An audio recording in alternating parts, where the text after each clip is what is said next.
Welcome, as I said, to the June 2021 Glass Reflections conversation. My name is Jenna. I use she, her pronouns, and I'm the Operations and Programs Manager here at the Glass Art Society. It is my absolute pleasure to be continuing this virtual program for folks, where every Thursday we interview artists, educators, curators, anyone in the glass community on how they can explore glass as a vehicle for self-care, and we hope to shed light on the resiliency of glass artists and just get to know more about how they can cultivate sustainable art careers.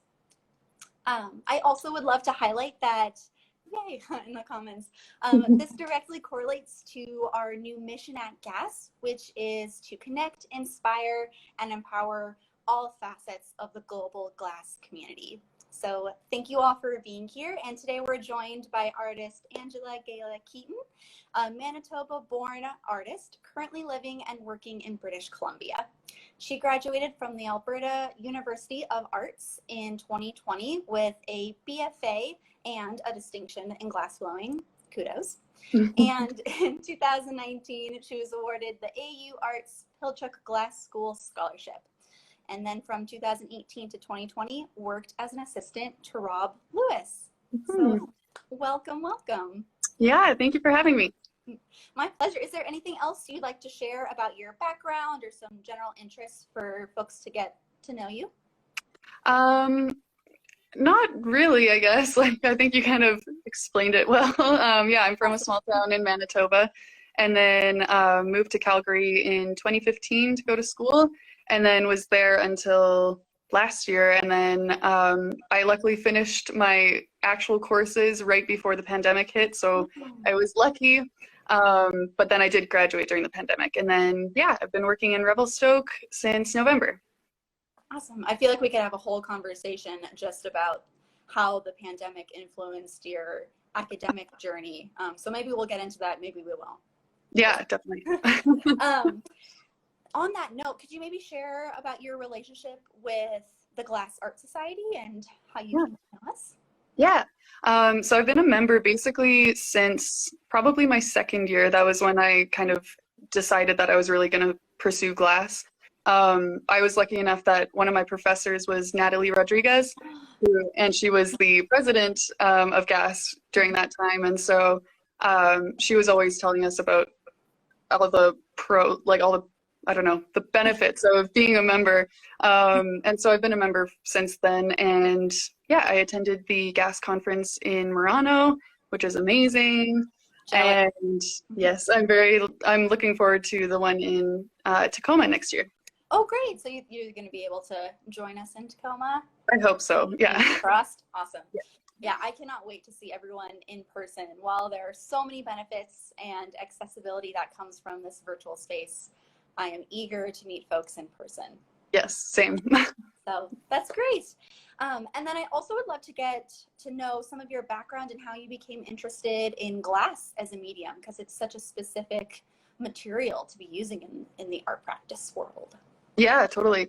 So I actually went to ACAD which is now AU Arts, but I went originally for graphic design, and then when I got there, I was like, I don't know if I really want to do graphic design, and then I was in drawing, and then I had someone actually she just worked at the residence that I was staying at, and she was like, you should really take a hot glass class.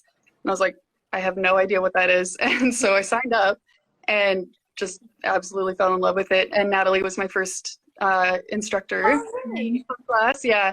And yeah, it was just, glass is like the closest thing to like magic that I've ever seen. It's just such a mesmerizing material. And yeah, I kept pursuing drawing as well while I was doing glass. And then eventually I was just like, I think I am more passionate about this than anything else. And yeah, switched my major, and then here I am. I love that, the magic of glass. Yeah. Into it.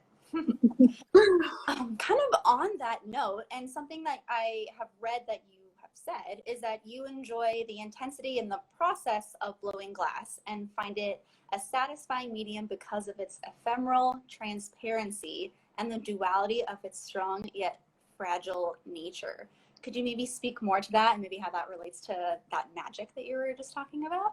Yeah, totally. Yeah, I guess like I've always enjoyed working with my hands, and I like things that are challenging. And I've always been curious about how and why things work the way that they do. And so when I was learning how to blow glass, it's like the most difficult medium that I've ever tried to work with. And so, yeah, so it was very addictive almost because you can't just pick up a pipe and then make a cup. Like it takes so long to be able to make anything. Um, and so the process is so captivating, I guess, and distracting. Like you can't really think about anything else while you're doing it because it's so intense. And if you're not paying attention, the glass isn't going to do what you want it to do. So I like that it's kind of like an all-encompassing medium to work with. And then, yeah, I guess the like strength versus fragility. Like glass is always thought of as so fragile and so delicate. Like it's, the most breakable material that people think of. But at the same time, like when you're blowing glass, it's so versatile and it actually is like very strong. Like any glass blower knows that you can drop a piece off of the pipe and you can probably still save it most of the time. And yeah, I just kind of found that really inspiring, I guess. Just because of, yeah, like it's kind of like almost like a self-portrait in the sense that I've always been considered very sensitive and always thought of myself as really sensitive, but I've been finding a way to find strength in myself through glass. That's amazing. Thank you. I like to hear that. And something you said reminded me, and I can't remember with which guest it was in this same program, of just talking about how being in the hot shop is just like a full body experience. And so it's like fully immersive and there's a kind of meditative aspect to that. So like when you're fully focused, because if you lose some of that focus, the glass won't behave the way you want it to. Yeah. So it's interesting the way that I see a connection, but like the way you framed it was different. Yeah. That's interesting. Lovely. So then getting more into your specific art practice, you have said that you explore concepts such as human anatomy, nature, and emotions, in particular, gratitude and awe. And I would love to hear more about this particular statement you say, which is, quote, "I aim to evoke emotion and instill a sense of wonder, keeping in mind the marriage Yeah. words of concept and function to provide my audience with an object of purpose and beauty." So can we talk about that emotional piece? Yeah, totally. So it took me a long time to figure out what my conceptual art practice was going to be in school. And eventually I kind of realized that like the things that I obsess over or that I focus on the most stems from like I had a few near-death experiences when I was younger, and that kind of brought mortality to like the forefront for me. And so I kind of channeled that in like a way of trying to just be very grateful for life, and also just so like sometimes I was just like, how did I even survive this? Like, how am I still alive? And so that was kind of like the awe of life that I wanted to try to portray. Yeah, and with like anatomy, like the way that all of that relates was I started going to physiotherapy because of a car accident that I had when I was 12. And my mom she used to be a massage therapist, so she always talked about muscles. Yeah, and so I was very conscious of trigger points and like how having like a stiff neck could actually be from like your hip being sore, and how the body is so interconnected. And I just think that that is so fascinating. And so that's kind of where all of my art stems from. And I want to be able to portray that same awe of life through my art. what a powerful just meaning behind it. And that's why I'm always curious for artists when they write their artist statements or they talk about their work, at least in a virtual online, you don't necessarily get that backstory. So thank you for sharing about like your personal experience and how that has impacted your practice. Yeah, totally. That's amazing. Awesome. So I'm curious to hear maybe a little more. We talked about just now some like human anatomy and how knowledge in your family has transferred over into your art practice. Is there any type of other research or artists that inspire you that also inform your work? Yeah, there's so many artists. I can't even name them. Leonardo da Vinci actually, his old drawings were very yeah, like there was one piece that I made in my third year, and it was definitely referenced Da Vinci. But there's lots of other artists that are working currently that really inspire me, like Nadège Desjardins. She's also a glassblower, and her work, it's kind of like at least from what I understand, is more of an abstract take on the human body and the human form. So that was really inspiring for me in a way, like in trying to convey the body without actually making something that's just like a skeleton or a skull or whatever, something not so literal. But I do read like anatomy textbooks sometimes. I'm very interested in anatomy and physiology, and actually going to a physiotherapist for the past few months. I've just been pestering her with questions, trying to learn more so that I can find more inspiration through that.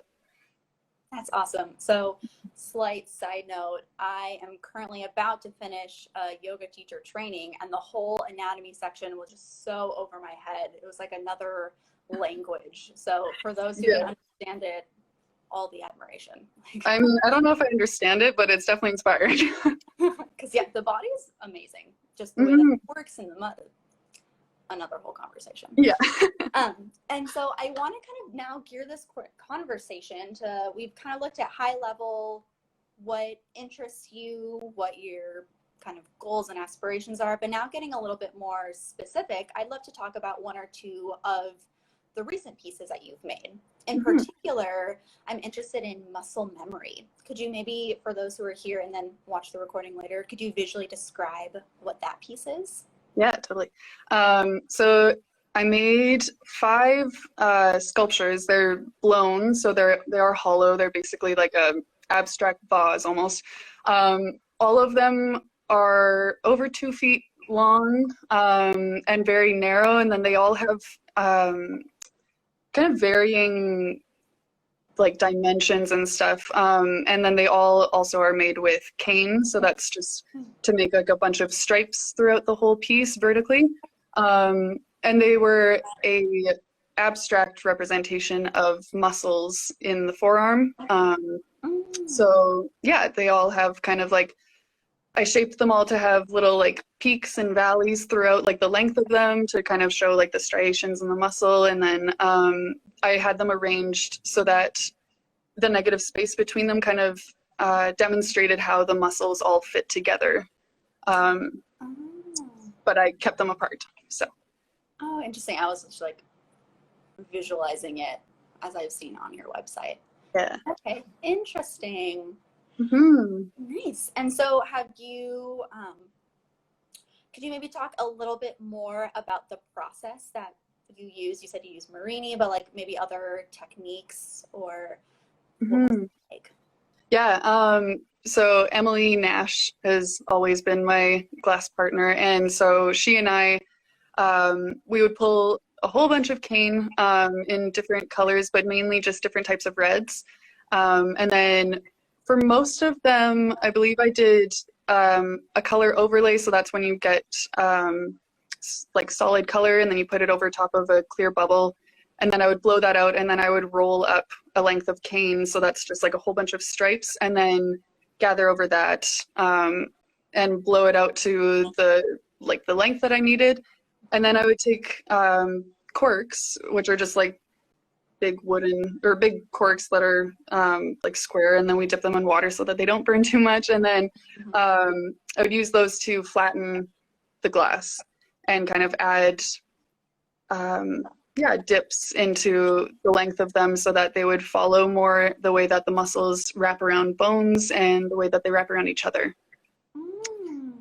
Yeah. Interesting. And throughout all of this process, was there any part of it that you found particularly therapeutic or in that kind of like meditative? Yeah, definitely. Like, I mean, pretty much the whole thing, just because these pieces were the biggest that I've ever made. And so, yeah, so it was definitely a challenge. And always like kind of, you go into it pretty nervous, you know, like you're just kind of like, okay, I gotta like gear myself up for this. So yeah, basically like right from the get-go, it's just, I have to be so in tune with what I'm doing and paying attention to like every single step. But probably the scariest part is getting the last gather of glass, because that's when the glass is the hottest and it feels the heaviest. So that was always the last part where you're like, gotta take a deep breath. Yeah, talk about like being in the present moment, like especially at that last stage. Yeah, totally. Awesome. And then another piece I wanted to kind of explore with you before we move to solely focusing on like your self-care sustainability practice is to talk about September 3rd, which is another piece that you recently made. And could you visually describe what that work of art is? Yeah, that's the one that I was talking about, actually, that was inspired by Da Vinci, by a drawing of his. So this piece was, it's fairly large as well. It's all clear glass, and it's kind of this like amorphous shape that was meant to represent breath and the rib cage. And then it has clear bands, I guess, that go around it to represent the ribs, and then one that goes down the back to represent the spine. And then I hung it from the ceiling using utility rope, and then put a utility knife directly underneath of it, pointing up with the blade out. And then I stood behind the piece as well during my presentation and during my critique, so that the shadows would be in line with my rib cage. And yeah, so that piece was one of the ones where I didn't realize it until I had made it, that it was about one of my near-death experiences. I had just been wanting to convey breath, because that was one of the ways that I wanted to show like awe of life, is like when you take a deep breath and it's just like you realize like it just grounds you in that moment. But then I also realized that it was very, very directly correlating to an accident that I had had. So yeah, that's why it's called September 3rd, because that was the date. Thank you for sharing. Do you think that with this piece, you'll have that kind of in person, like, do you think when you show it again, like you'll be there to kind of give that shadow over the rib cage? I think that would be ideal, like for like an opening night or something. But I also really liked the way that it looked, even just with the shadow against the wall. But yeah, I got pretty good feedback that it helped a lot when I stood behind it, because then it was like directly all the way along my whole rib cage. So one day I hope to see it in person. Yeah, hope so too. Well, thanks for sharing a bit about your practice, artistically speaking, and then also giving folks here an idea of the type of work that you make. Now I would love for us to kind of talk about how you integrate self-care in your life, whether that's in the studio and the actual creation making phase, or maybe like before or after that, or how does the idea of sustainability resonate for you in your practice in this way? Yeah, I don't know, like, that's a good question. Definitely like muscle memory was the first piece that I think I really had that that mission for myself while I was making the piece. When I made September 3rd, like I said, like I had just made it because I wanted to represent breath and I wanted to make ribs, and I was obsessed with this idea of ribs representing myself and my awe of life. And then it wasn't until after I made the piece that I was like, oh, this was completely about that accident. And I didn't realize that it was, yeah, like a type of therapy for myself until it was done. But then when I made muscle memory, I really tried to channel my passion for anatomy and my curiosity through that. And even when I was making it too, like it is so meditative when you're in the hot shop because you can't pay attention to anything else. But it also was really interesting because I was making these muscle pieces, but during that, like with how heavy the glass is and how hard it is to work, like you can feel your muscles working through that as well. And so, yeah, it was really grounding and very therapeutic, honestly, to be so focused on what I was doing, but how my body was responding to the pieces as I made them. Yeah, and so I guess also like the muscle pieces were kind of like a stepping stone as well for things that I have planned later on, and that focuses on trigger points, which is something that I'll talk about later. But interesting. Yeah. So then, do you think that because of the past year and a half, with all the shifts in just the world thanks to the COVID-19 pandemic, has your sense of the way that you kind of function in a hot shop change at all, or just the way that you approach making glass art? yeah, for sure. It was really unfortunate to, I mean, everyone is dealing with the pandemic the way that they are, but it was really tricky graduating. And then I had been working with Rob Lewis still up until March when the first lockdown started. And we were like, oh, I guess I'll see you in 2 weeks. And then I never worked with him again.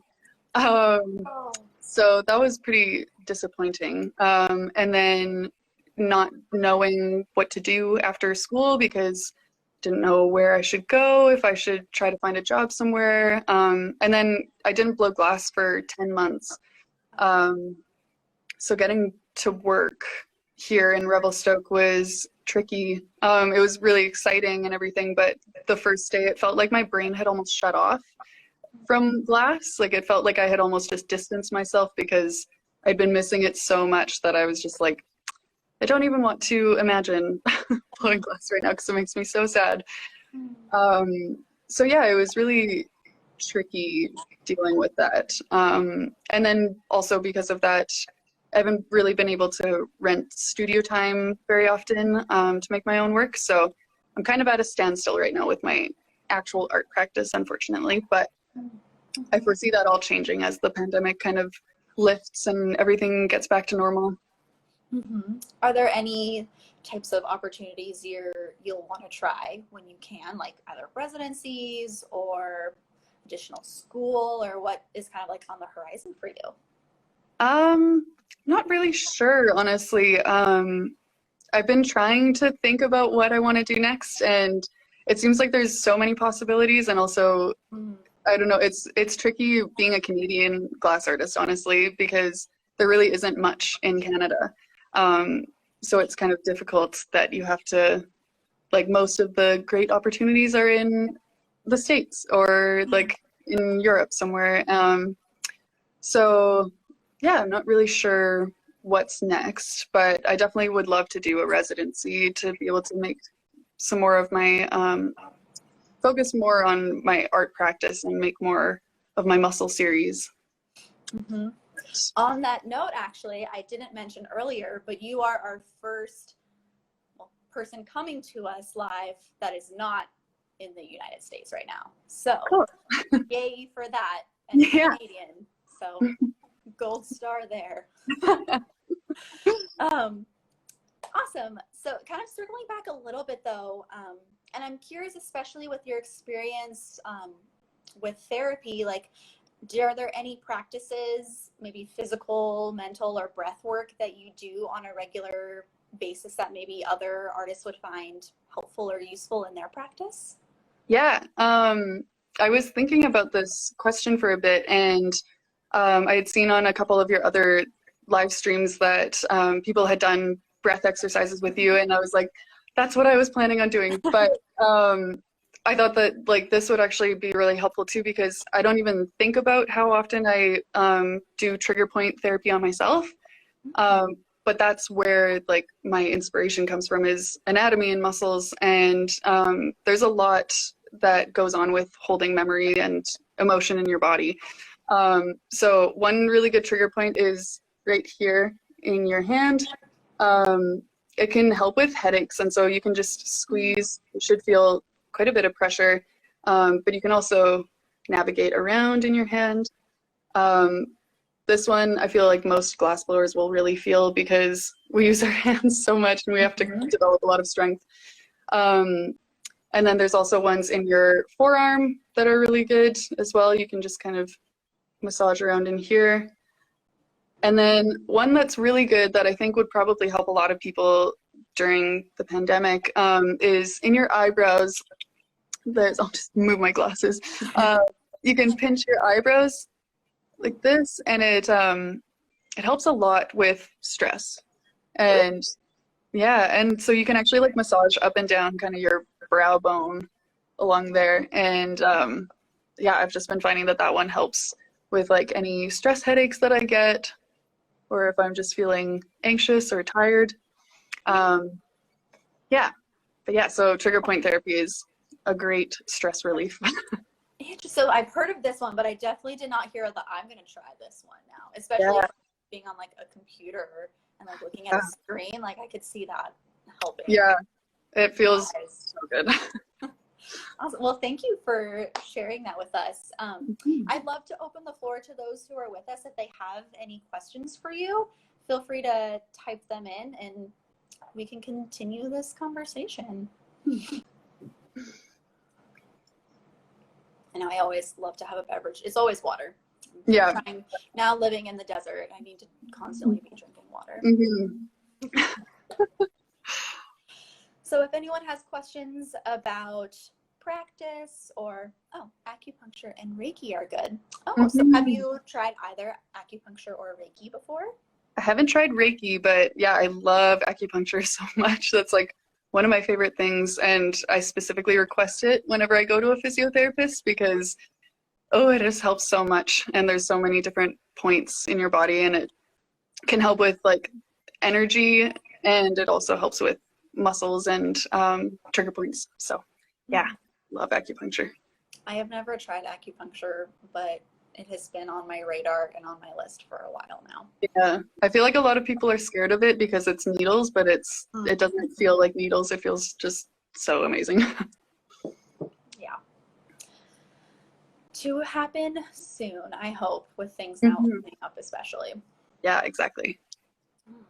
Awesome. Well, if no one has any questions, that's totally fine. There's always going to be opportunity to connect afterwards, because this program will be recorded and put on the GAS website and our YouTube channel, and you can always connect there. Here's a question. What other mediums would you like to try that you haven't yet?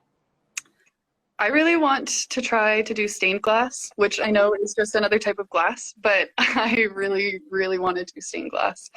And then I also want to get back into ceramics, because I used to really like throwing pottery. So nice. I've been wanting to try stained glass. Yeah, it seems so fun.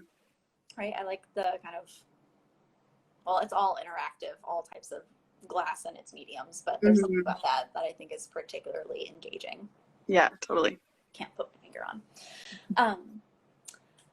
Lovely. So I would like to thank all of those who are here in the audience, because I just checked we're just at about our time. And thank you so much, Gela, for joining us today. And I appreciate your flexibility with the weird, I don't know what kind of, time warp we got in last week. Oh, actually, okay, I do want to ask you this question because I'm curious also. Where is your dream glass blowing job or studio? Um, it's hard to say. I would really love to work at Bocce in Vancouver, because I love lighting fixtures. I love to make lights. And also I just think that it would be so amazing to work at that studio. I've heard really great things about it. So that's No, top of my list right now. that's awesome. Yeah, and I am so curious because me and my role in gas is I haven't come across as many Canadian studios or schools, and I know Natalie, of course, and AU Arts, but I'm always curious to build more of a community in Canada. So definitely let me know where you continue to go and what studios that you're looking at. I would love to hear. Yeah, for sure. Awesome. Well, thanks again so much for joining and for all of you that are here. As I said, this program will be uploaded to our platform soon, and you'll be able to contact Gela. We'll have the website, email, all of that for you there. And I look forward to seeing you all next month. Thanks so much. Thanks so much for having me. Bye, everyone. Bye.